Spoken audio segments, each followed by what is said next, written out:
Hello friends, welcome to Nafsheer kitchen. సింపుల్గా చేసుకునే ఎటువంటి సాస్లు వాడకుండా చాలా ఈజీగా టేస్టీగా చేసుకునే ఫ్రైడ్ రైస్ అండి. ఫ్రైడ్ రైస్ అంటే ఎవరికి నచ్చదు చెప్పండి.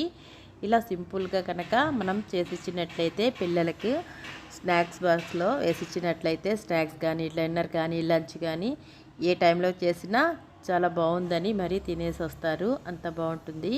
చిన్నపిల్లలే కాదండి, పెద్దవాళ్ళు కూడా ఈ స్టైల్లో ఒకసారి ట్రై చేసి చూడండి. చాలా ఈజీగా అయిపోతుంది. అది కూడా కాకుండా చాలా టేస్ట్ అయితే చాలా బాగుంటుంది. సింపుల్గా మనం ఈజీగా రెడీ చేసేయవచ్చు. ఎలా తయారు చేయాలో చూద్దాం.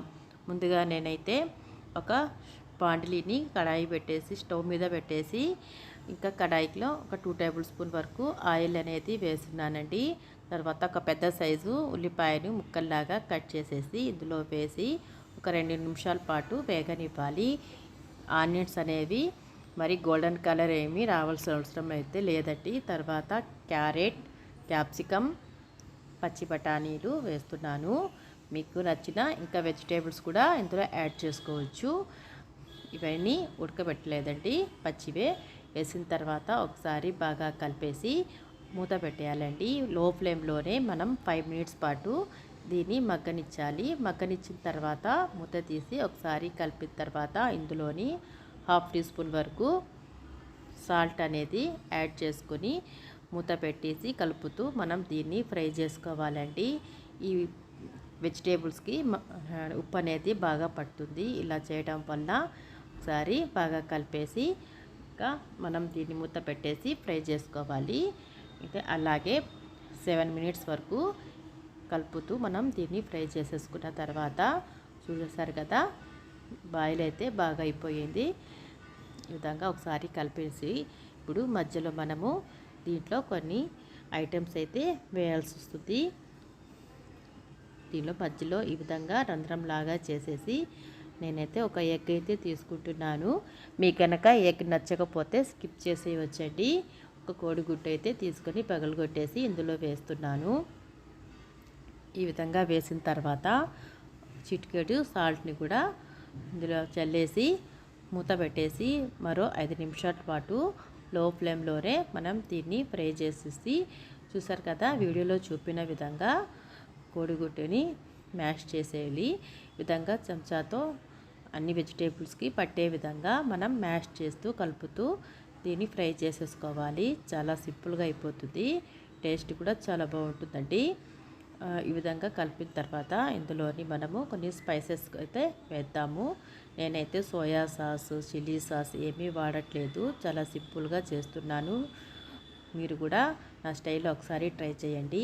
1 టీ స్పూన్ వరకు కారం పొడి, 1 టీ స్పూన్ వరకు ధనియాల పొడి, 1 టీ స్పూన్ వరకు జీలకర్ర పొడి, అలాగే 1/2 టీ స్పూన్ వరకు గరం మసాలా, ఇందులోని 1 టేబుల్ స్పూన్ వరకు కెచప్ వేస్తున్నానండి. మీకు కనుక కెచప్ నచ్చకపోతే స్కిప్ చేసేయవచ్చు. నేను చిన్నపిల్లల కోసం చేస్తున్నాను, అందుకని నేను కెచప్ వేస్తున్నాను. ఈ విధంగా వేసిన తర్వాత ఒక 2 నిమిషాల పాటు ఈ మసాలా అంతా బాగా పట్టే విధంగా మనం దీన్ని ఫ్రై చేసేసుకున్న తర్వాత ఇందులోని ముందుగా ఉడికించి పెట్టుకున్న వేడి అన్నం అయితే ఇది 2 కప్పుల వరకు వేడి అన్నం అయితే తీసుకున్నాను. ఇది ఉండలు లేకుండా అంతా బాగా కలిసే విధంగా మనం దీన్ని కలుపుకోవాలి. ఫైనల్గా 1/2 టీ స్పూన్ వరకు సాల్ట్ అనేది యాడ్ చేస్తే సరిపోతుంది. నేను చెప్పే క్వాంటిటీ రైస్కి అయితే సాల్ట్ అలాగే స్పైసెస్ కూడా కరెక్ట్గా ఉంటాయి. ఈ విధంగా అంతా వేసేసి ఒకసారి బాగా లో ఫ్లేమ్లోనే మనం స్టవ్ పెట్టి ఇవంతా చేసుకోవాలండి. ఈ విధంగా మనం కలుపుకొని ఎంతో టేస్టీగా బాగా ఎంజాయ్ చేయొచ్చండి. ఈ రైస్లో సైడ్ డిష్ కూడా అవసరం లేదు, అంత బాగుంటుంది.